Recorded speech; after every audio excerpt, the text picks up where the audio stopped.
Hello, and welcome to Writers Group Therapy. I'm Tom. And I'm Roshni. We're writers helping writers with whatever writing ailments you might have. Whether it's related to your craft or your career, we can help. Are you ready for your session? The doctors are in.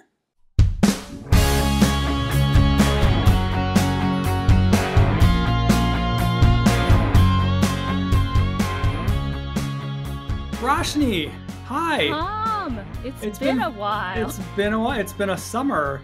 It's been a crazy summer. But we're back. It's year 8 of Writers Group Therapy. Can you believe we've been doing this? This is our 8th year doing this. Now, we are back, but the industry we love is not necessarily back. It's a S show, as they say, right? Instead of hot girl summer, it's hot AI summer. Yeah. Where all the characters on the beach are AI robots and stuff. So be careful. That might be happening next year at this point. You know what? I got to say, there's a lot of Hollywood is not unified on this, obviously, because there are the artists, like the actors, the writers, the video game developers, the voiceover artists, the animators are all kind of on one side fighting for their rights not to be used in AI or recreated by AI, and on the other side you've got the producers and the directors and kind of more of the technical side of it are kind of like, well, we can use these tools to make our jobs easier, which is, there's some really positive things to that, but then it's, when does that encroach into the creative side of the artist side of it? So it's not like a unified Hollywood on this. Oh my gosh. And can I just say, before we get really into the weeds on this discussion, just as a funny thing about it. So my husband and I were recently at this restaurant and they were showing movies like on the TV that you could watch while you're eating. They put on Terminator 2. I have not seen T2 in forever. But did you know that it was set in 2029? Was that the year it was? That was the year that the Terminator was supposed to be coming back from. Oh, back from. Okay, yeah. So he was coming back from 2029, where AI has taken over. Yeah. And he comes back to like the 90s or whatever to save Edward Furlong.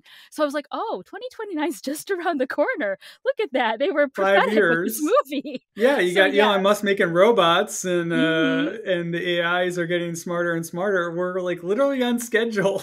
Yep. So Arnold should be, being born, so to speak, and going back to the 90s in about 5 years. I wonder where John Connor is. Cool.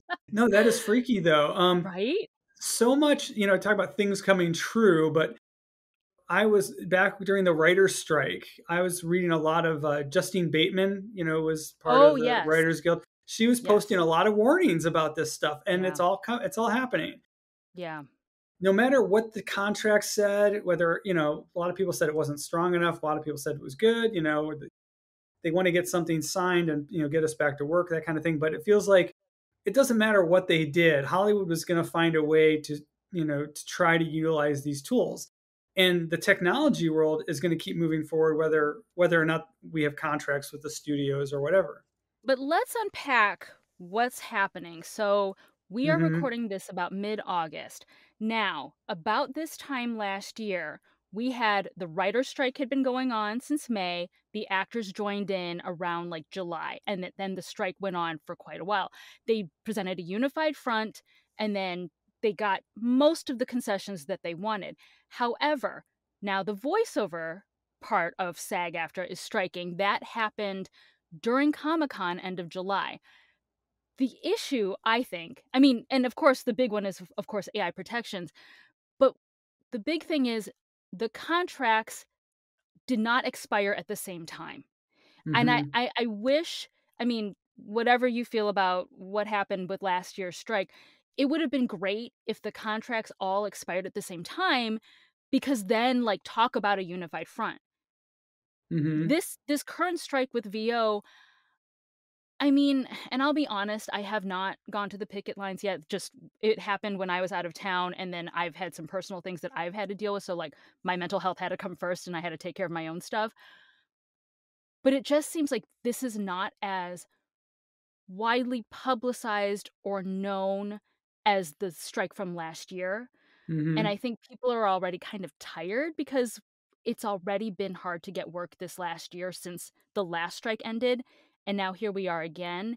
And on top of that, the Animation Guild, their talks have fallen apart Mhm. because their contracts are up and they did not get what they wanted. Video game world is imploding, the AAA studios, you know what I mean? And so Mhm. there's a lot going on, and it's just like, is there even gonna be an industry? Because we never picked up from the last strike. We never got back on our feet, and now here we Right. are again. Mhm. Well, the VO artists are I don't wanna say a niche, but they're a very big section of content production. I mean, you look at how big animation is these days. I don't know what the dollar amount or the number of shows are, but I watch Netflix all the time and there's just tons of animation on there. They're just cranking out animation. So all that Mhm. voiceover work has to be done. Video games, you and I both play a lot of games. Yeah. All of that is voiceover work. Those are things that can get held up by these kinds of strikes. But you don't hear about it because like video games take a lot longer to produce, so they have a lot longer run time to, lead time to get that finished.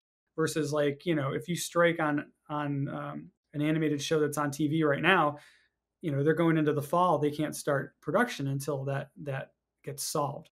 So there's different industries have different, time frames, but it is a much uh, much larger part of Hollywood than it used to be. So I'm surprised. There are a lot of big name actors that have done voiceover work or do voiceover work, even in commercial work. Mhm. I don't know if they're all affected, if commercial work's included in the VO artist negotiation or not. Do you know about that? I'm like I said, I really haven't looked too deep Okay. into a lot of it because just the timing of it for me personally, I just was like, I know it's happening. I know I need to support. I Yeah. needed to get other stuff out of my life. So, I guess my point is um is it's just bigger than people realize that how big voiceover is. And and I'll be honest, like, you think, "Oh, yeah, I can have a computer replicate that," but people are already finding with, like, for example, AI audiobooks, they're not taking off the way people thought they would because guess what? They don't sound good, and we know as humans inherently I can't listen even before all of the strike stuff happened. I hate listening to those YouTube videos where you know that Mhm. they've used AI because it doesn't sound right. It's just like when you look at an AI image, you're like, "It's uncanny valley," and there's just something about it that's off-putting. And so people are beginning to realize that like, yeah, fine, you can try to cut the corners, but it in the long run, it's not. And there's even stuff, I've seen vlogs lately where they even think AI is kind of going to go the way of crypto. So it's Mm. really not the wave of the future and the savior that the tech bros say it is. I've been watching it a lot this summer. I've been using it a lot this summer. So I'm kind of on the other side of it thinking that it's kind of inevitable, I think. It's just a matter of how it's being used and by whom. Mhm. Let's talk about that. So who's using it and for what? So in as a writer, first and foremost, I used it this summer for casting. I was trying to figure out who would I cast in a feature film I wrote, and I was having trouble like with one of the main characters. So Oh, I for like a went on, pitch deck? yeah, for like pitch decks and Okay. lookbooks. So I went on AI and I said, okay, I'm writing a film about this, and this is the main character. Who would be a good actress to play this part? And it spit out a list of 4 or 5 really good options that I hadn't thought of. Mhm. So that is a tool, and it doesn't really take anybody's job. It's just helping me do Like a my job better. brainstorming. So Yeah. that's a good thing. Now, also, and I just did this actually today because I was thinking about what we were going to talk about and I wanted to see how it did. So I asked it to do a synopsis of a script I wrote. So I Mhm. put in a TV pilot that I wrote into Claude I was using, and I said, write me a 500-word synopsis. And it did. It did a really good job. I mean, maybe it was a little on the generic side, and I would definitely go through it and edit and rewrite and stuff like that. I think it's a really good tool. So I mean, we can all write synopsis, but nobody's grading us on like that. It's not like that's Yeah. the final product. It's something we have to create for like pitch books and look books and pitch decks and stuff like that. And I even did so much as I asked it, "What do you think are the main themes of this show?" And it spit out a nice long list of what the themes would be. some stuff I maybe hadn't even thought of, but or maybe I thought of in the back of my mind, but I never enunciated. These are all tools that are very useful. It's almost like coverage. And there's a whole nother story about we can talk about people getting coverage and thinking it's AI written. It's very possible it is, because this stuff is pretty good. So that's another way writers can be using it without writing scripts. We're helping ourselves with our jobs. I will admit to finally using ChatGPT this summer, for two very specific things. One was a contract clause that I was fairly sure I knew what it meant, but I Mm. wanted to, like, sort through the legalese, and I'm not gonna pay a lawyer for, like, one sentence, right? So I did put it in through ChatGPT. Ironically, I used AI to protect myself from AI because the clause meant exactly what I thought it did, and so I was able to say, "Hey, on the contract, I would like to change the language." So I will use it sometimes for legalese that I'm like, I'm pretty sure I know what it says, but I just wanna double check and have it in plain English.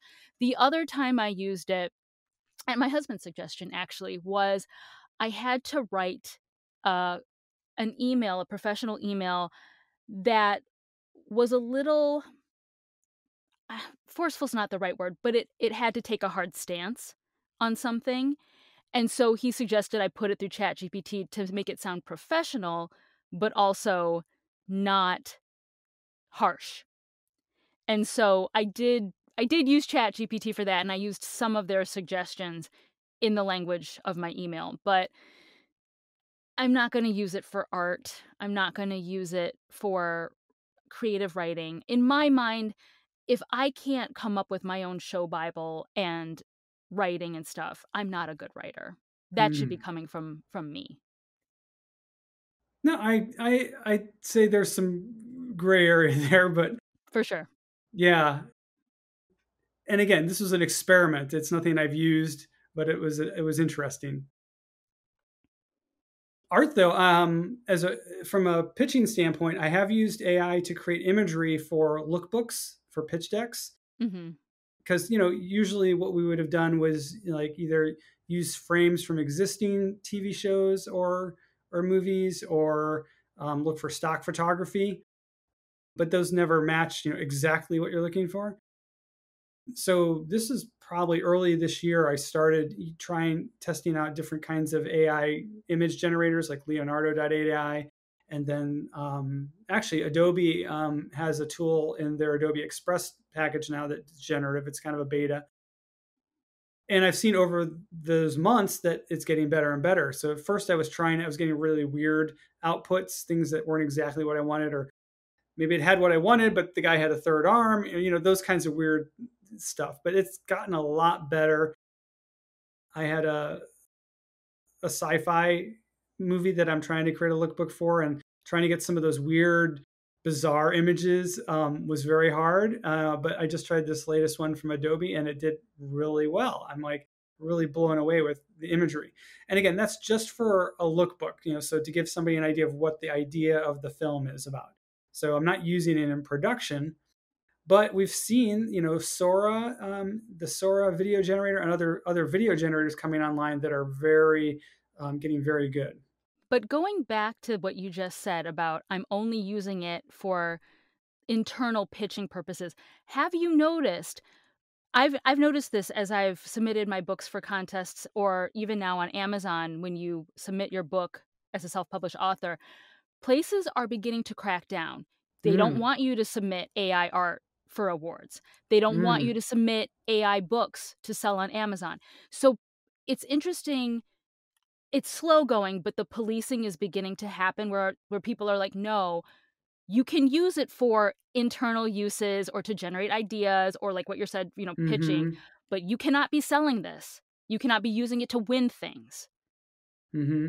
Yeah, I think that that's definitely a disclaimer people will have to be signing soon. Like I authorize, or I say, I validate that this is all created by me or by Mhm. humans. If you're a writer and you've got a, artist doing your illustration, you might have to stipulate who your illustrator is, and that's going to really affect your career. If anybody didn't, like if you hired an illustrator to do illustrations for your book and then you found out later they did AI, and there could be repercussions for that if you have a clause in your contract that says you can't use AI for your Mhm. quote unquote original works. Because you're leaving yourself and your publisher and whoever else is involved with it open to potential issues. There are lawsuits going on about the training that goes on with AIs, because people are saying, well, I typed in something into ChatGTP and it spit out something that I wrote a year ago, or it's spitting out artwork that I did. People are there's the the issue with anything that's using AI could theoretically be subjected to copyright infringement because of the training set that it uses. So you shouldn't use it in anything you do professionally. I wonder, I mean, we're kind of way off topic of what's happening in Hollywood, but I think it would be easier to prove AI art infringement over writing infringement unless it's word for word. Hmm. Because in that sense of like, what is it? There's only 7 story ideas and everything's Yeah. derivative of them. So, you know what I mean? Like, you could have a script or whatever from AI, and it probably isn't that original Hmm. concept-wise. Remember? Like, we actually had a gal in our writers group. Remember she was, showing us some AI scripts, and it was like a teen kind of, It's a high school teen thing in New York or yeah, something. Yeah. and the characters were very stock.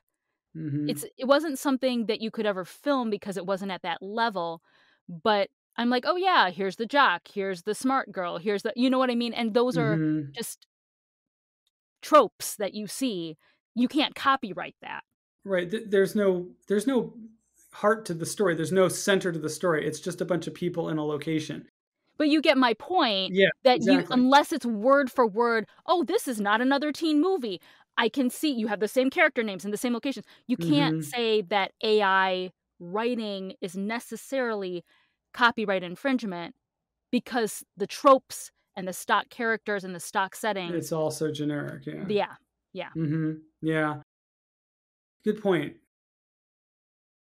We should, when we have our writers group again soon, we should run that same prompt through the latest AIs and see what comes out now, because it's been 6 months or more since we did that.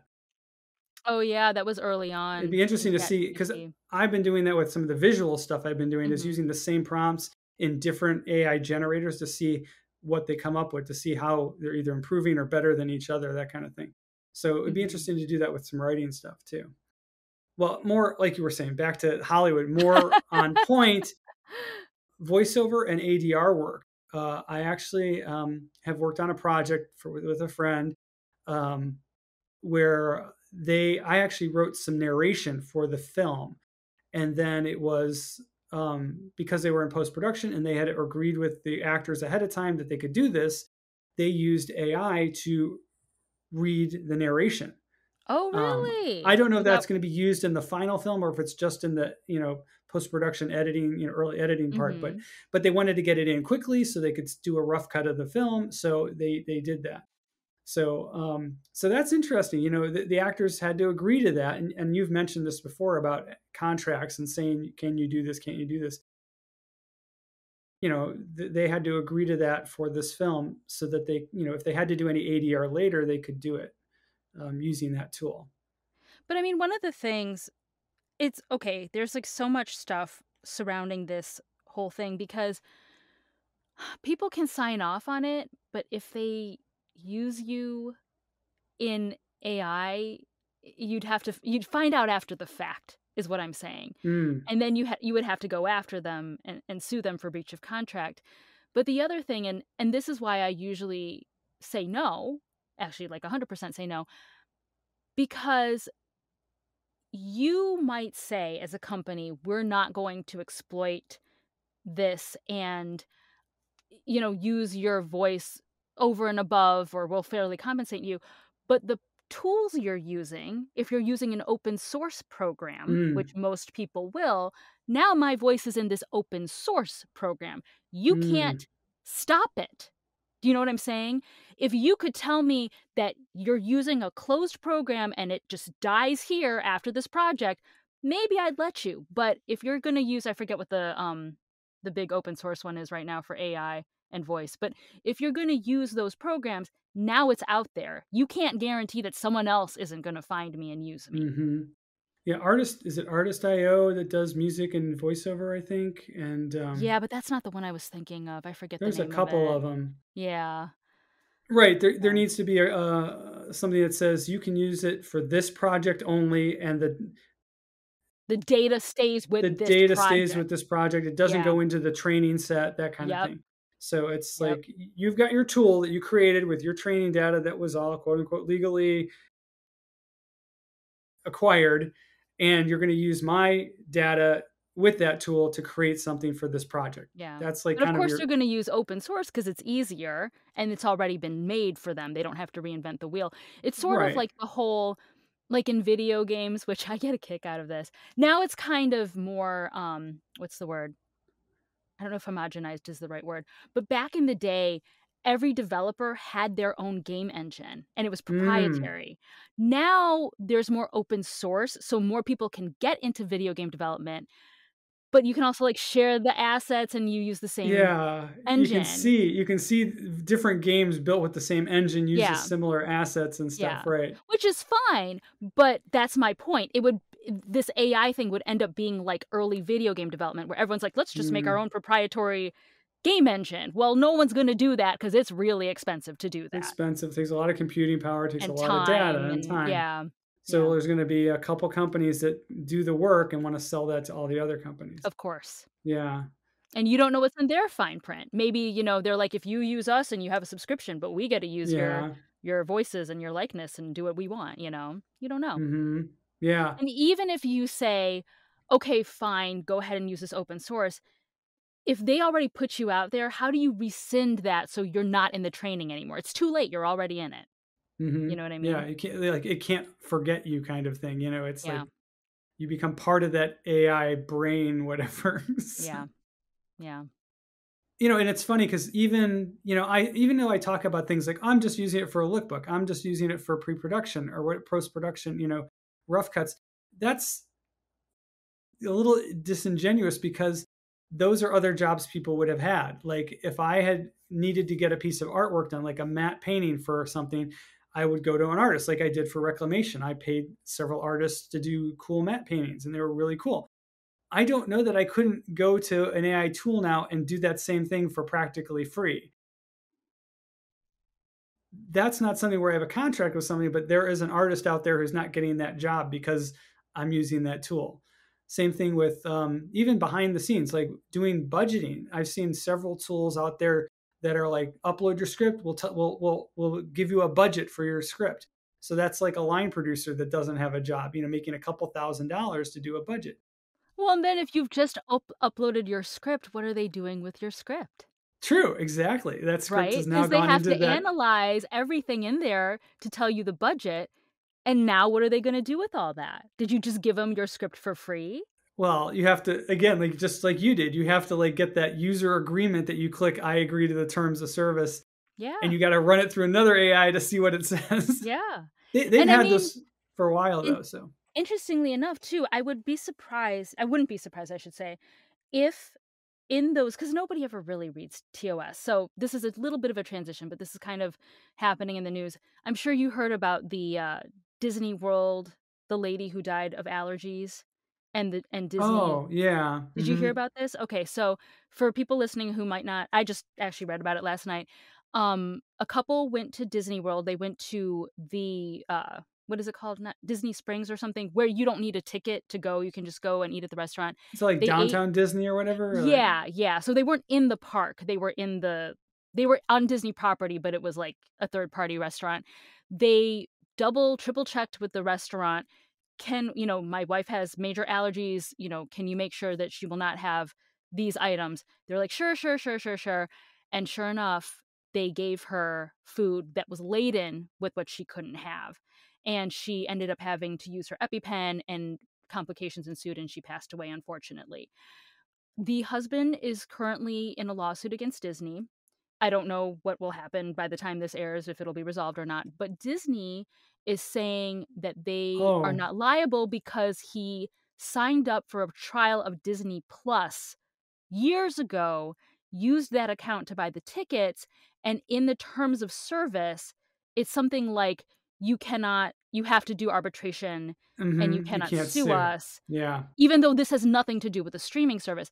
And so, the interesting thing is gonna be if the courts rule in Disney's favor or not, as far as, you know, there because I think there was something about they can enforce terms of service, but it has to be reasonable, Yeah, you it's like know? you sign a contract to get a streaming service, you don't think that that's gonna affect you when you go on vacation, you know? Yeah. So But I wonder if something like that would have a precedent for huh. AI. Right, so if you sign an agreement in one place, does it make you subject to those terms across all places or all places that Yeah. company does business? Yeah. Even like just even if you go on like an online tool and you mess around with it and you want to see what it does, you sign an agreement to use that tool. Well, suddenly, anything I upload into Claude, what happens to it, right? Yeah. So, So if you put your I'm script up my there, script in there, what's it are you doing, right? suddenly yeah. Yeah. hmm So it puts a lot of legal onus on the creators to be careful about where they're going, what they're using, and what those terms are. Hmm. Where do you think this is going to go then? I think that these AI tools, or the yeah. strikes or Well, no, I mean, well, the strikes, will obviously just here's the thing is that I think the writer strikes ended and everyone was like, okay, we got some protections, but as Justine Bateman mentioned, it wasn't strong enough. And I feel like no. that's happening. I think you're seeing the creeping of AI into all the places that it can creep. I mean, I think the thing from what happened from the last strike, which I will say I was not happy about, I felt like it was very much a we don't like AI, but you as the actor, I'm not sure about the Writers Guild, but it felt like with the actors, it's like, but it's on you. Like you will have to negotiate with each company about your AI protections instead of a hard stance of like, no, this is not happening. And I think it's just poor timing. I agree with everything that the VO artists are striking for, but it's just, oh, I wish it had happened last year. I wish Mm, that everything had been resolved with the last strike instead of this 1-2 punch. And then now, I mean, entertainment is in dire straits right now, honestly, because like I said, it's the the film and TV never bounced back to the level that it was hmm prior to the strike. I mean, and this is not me just, being doom and gloom.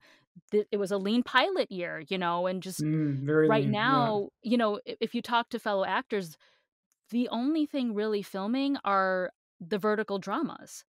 So I'm not really seeing a lot of streaming or network things, at least, or maybe I'm just not at that level, but I'm not seeing those auditions coming through. Yeah. All I see are the verticals, which are non-union and, big in other countries. And it just feels like a lean year. Everyone I've talked to, from actors to crew, it's been a lean year since the strike. We have not bounced back. Now we have this, and it's not just VO, but animation, gaming. It touches everything. Because if one part of entertainment is hurting, it does affect other parts, hmm you know? It's a very interdependent industry. So, I don't know. Yeah, I think you nailed it pretty much where it's at. It's the strikes kind of like came at the worst time because not only were the actors and the writers striking, the studios were hemorrhaging so much money on the streaming side. Like they were spending a ton of money on streaming content and they weren't seeing the return. A lot of the streamers have kind of reached peak subscribers And that's why Yeah. they've all gone to the cheaper ad supported tiers. All Everybody's got ad supported tiers now, pretty much. Yeah, we're back to cable. And I mean, that was another thing that came out in the news recently, Paramount, you Hmm. know? So, like, as you're talking about the streamers are having trouble, and I believe Paramount had, like, I wanna say, like, over 1,000 layoffs. Hmm. Yeah. Well, So they I basically shut down their TV division. Yeah, you know, it's kind of bleak. And it makes me Hmm. sad because I love this industry, but I I don't know. I think when Netflix was doing so big, Netflix was so huge when they started streaming and they got everybody all excited about being streamers. I think there was just a rush to follow them, and everybody built their own stream platform except Sony. And tons of money went into it, and then the reality kind of hit. So maybe it's just a recalibration that they're going through. But to be fair, streaming did not really take off until the pandemic. People kind of felt Mm, it felt like Hollywood was like, "We're gonna ride this high and we can it's gonna be unlimited." Guess what? The pandemic ended, thankfully, and people wanna go back outside and, like, have their normal life again. We're right. not we're not stuck at home and all we can do is watch, streaming Twitch or streaming YouTube or streaming Hmm. services. Right. And the, It and the wasn't cost factor sustainable. became an issue. Like Yeah. so many different streamers and all the fees. So people like I started churning them. We only subscribed to one for a couple months at a time, and then we switched to a Mhm. different one. So Yeah. there's all these, everybody's playing the game. They make ad tier plans. I churn. There's a lot of ways that this shakes out and winds up, like you said, being cable TV all over again Oh, with picking yeah. your packages and stuff. I think it's just we're in just chaos at the moment, and it's hopefully going to find settle down to a place where everyone can kind of bank on what we need to do. But I think from the writers' strike, part of the problem there was the shorter seasons, because there's a lack of job security, and that hasn't changed at all. If we really wanna get analytical, I think this is what I think.